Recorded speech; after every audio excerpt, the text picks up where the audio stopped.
कैसे रेसी जो होता है उस पे उसका जो आउटडोर होता है उसका आउटडोर का मोटर ख़राब हो जाता है, तो उसको किस तरह चेंज किया जाता है और उसका आउटडोर का जो वायरिंग होता है मतलब कॉन्टैक्टर के साथ उसका जो फुल वायरिंग है उसका डिटेल्स हम बात करेंगे। और ये जो आउटडोर में कॉन्टैक्टर की यूज़ होता है उसके बारे में बात करेंगे। तो चलिए शुरू करते हैं। जैसे ये ब्लू स्टार का जो कैसे रेसी का आउटडोर है इस पर फैन मोटर में कुछ प्रॉब्लम था, मतलब फैन मोटर जल गया था, तो उसके वजह से ये मोटर रिपेयरिंग करने में खर्चा जितना है उससे नया मोटर सेम खर्चा है, इसीलिए ये मोटर नया रिप्लेस करेंगे आज हम।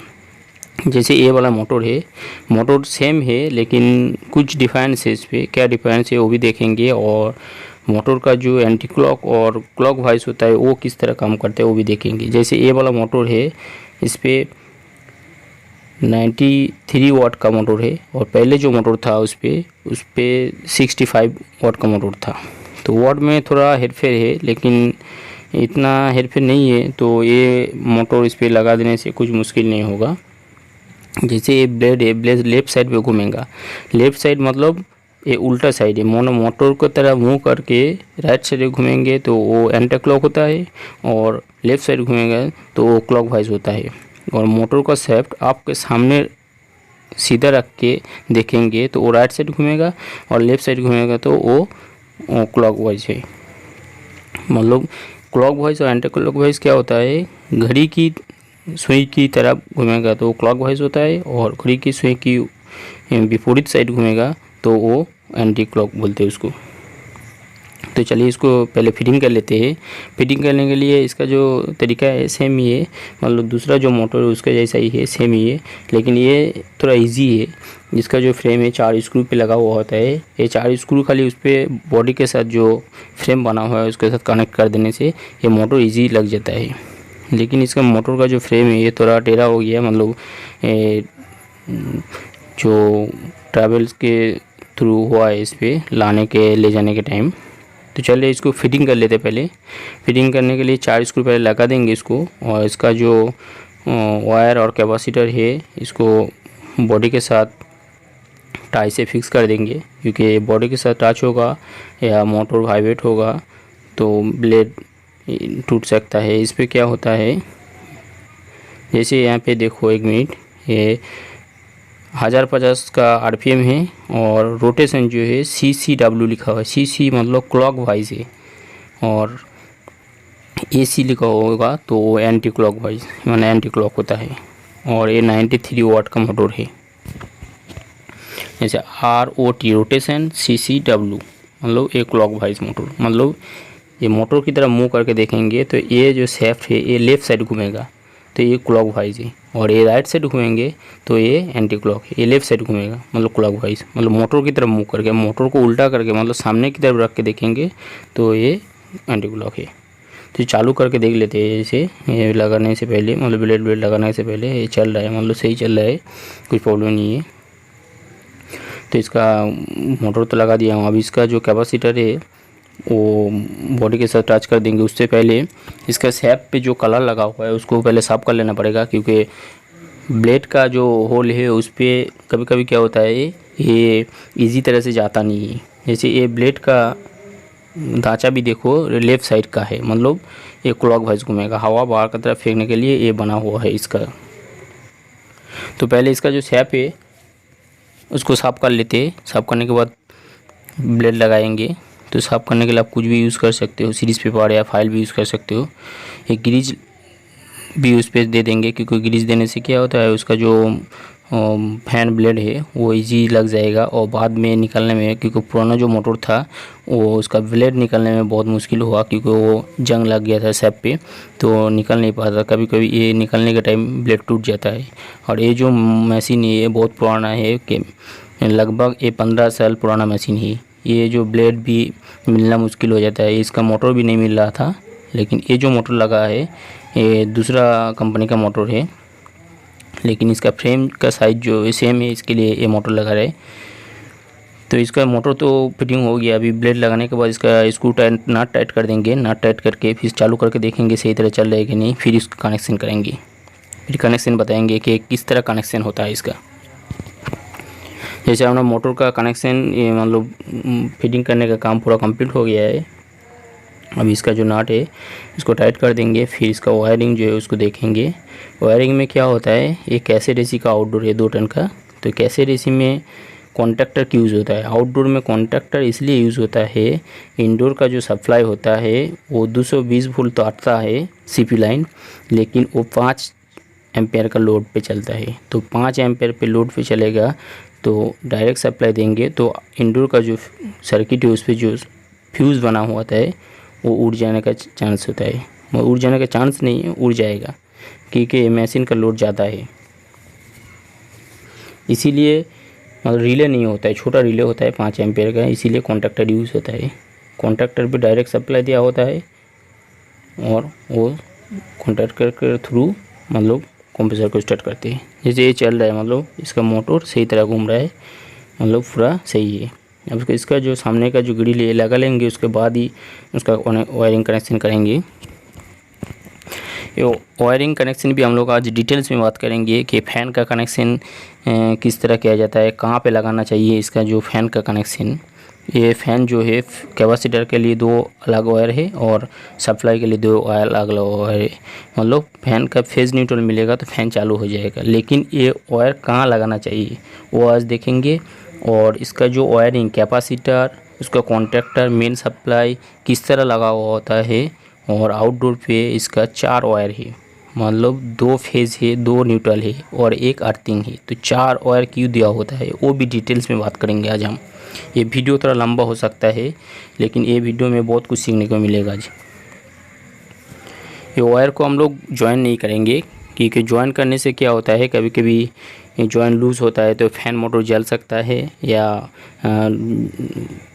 मतलब ज़्यादातर फ़ैन मोटर ख़राब होने का चांस ज़्यादा रहता है। इसके लिए पिन लगा देंगे और पिन लगाने के बाद उसको वो टेप भी लगा देंगे कि शॉर्ट सर्किट या दूसरे जगह टच नहीं हो, इसीलिए। लेकिन जब भी ऐसे काम करेंगे तब आउटडोर को जो सप्लाई वायरिंग के टाइम आउटडोर का सप्लाई बंद करके, मतलब एमसीबी बंद करके करना चाहिए।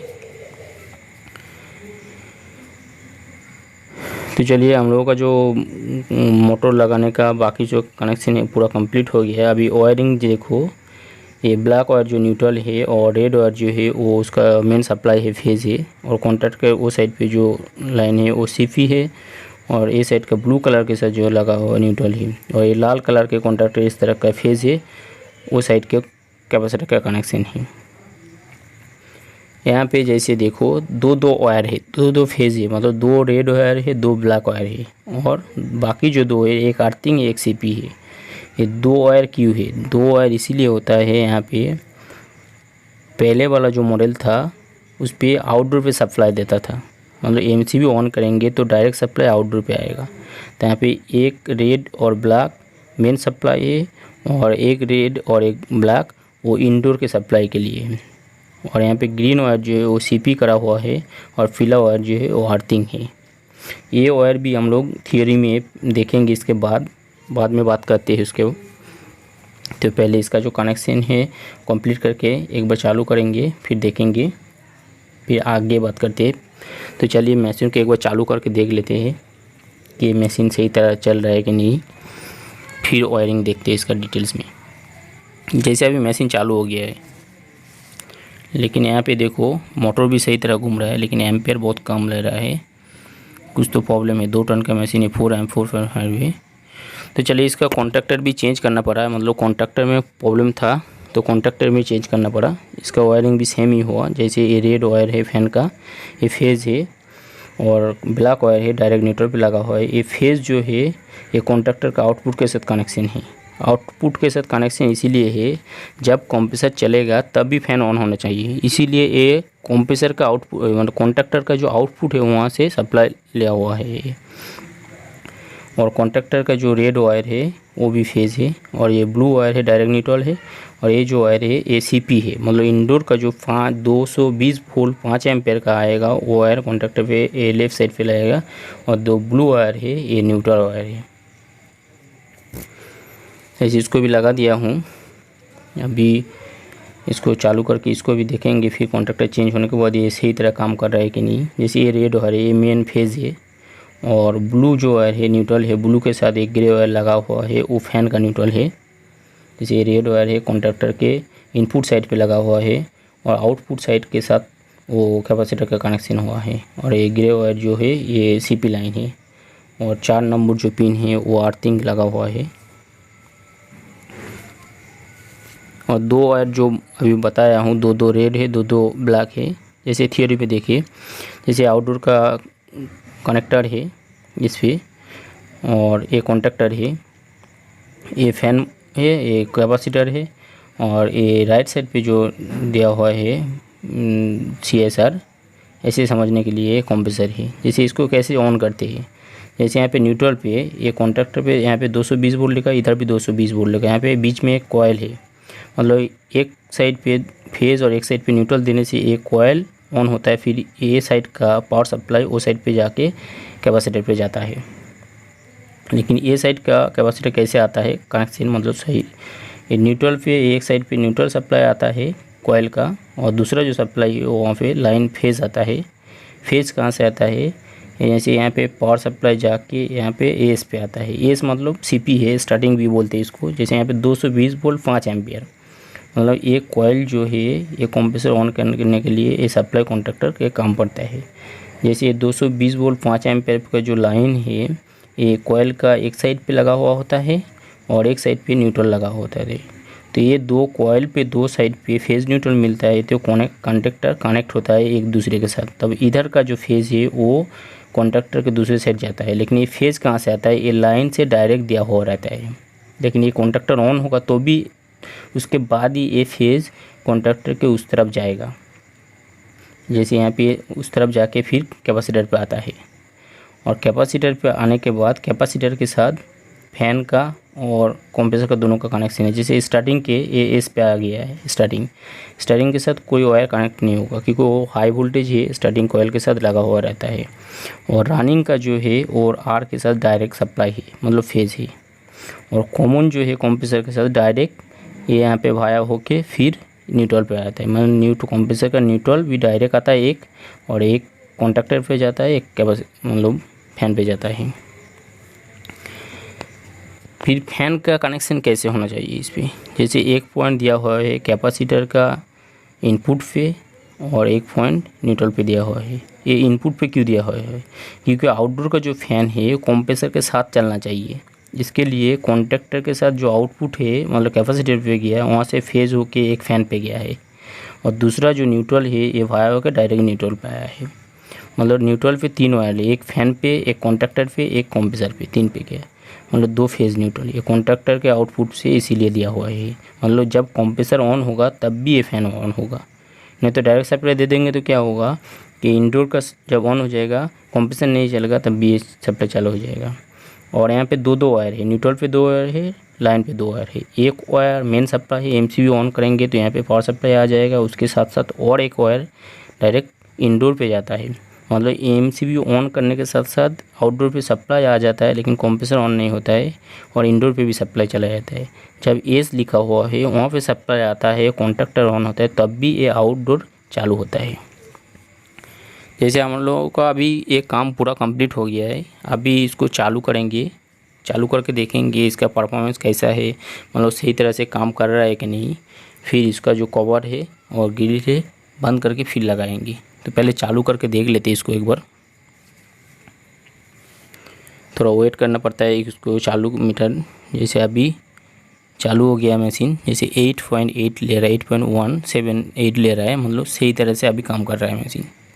ये एम्पेयर थोड़ा कम हो जाएगा क्योंकि ऊपर का जो ढक्कन है खुला हुआ है, तो फैन अभी देख के लग रहा है कि उल्टा घूम रहा है, लेकिन इसका स्पीड बहुत ज़्यादा है, 93 वाट का है मशीन मोटर, इसके लिए ये उल्टा लग रहा है, लेकिन मोटर सही तरह घूम रहा है मतलब। और एम्पेयर ज़्यादा ले रहा है इसलिए क्योंकि फ़ैन का जो हवा है वो ऊपर से खींच के थ्रो कर रहा है, मतलब ऊपर का ढक्कन खुला हुआ है, इसके लिए एम्पेयर थोड़ा ज़्यादा ले रहा है।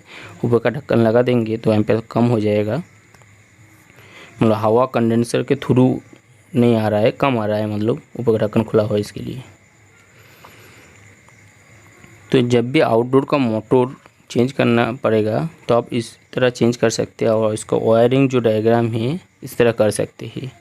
आपको ये वायरिंग डायग्राम चाहिए तो उसका जो ड्राइंग लिखा हुआ है उसको आप कैप्चर करके उस तरह भी देख के भी काम कर सकते हैं। तो चलिए आज के लिए इतना ही है। वीडियो अच्छा लगा हो तो लाइक और सब्सक्राइब जरूर करना।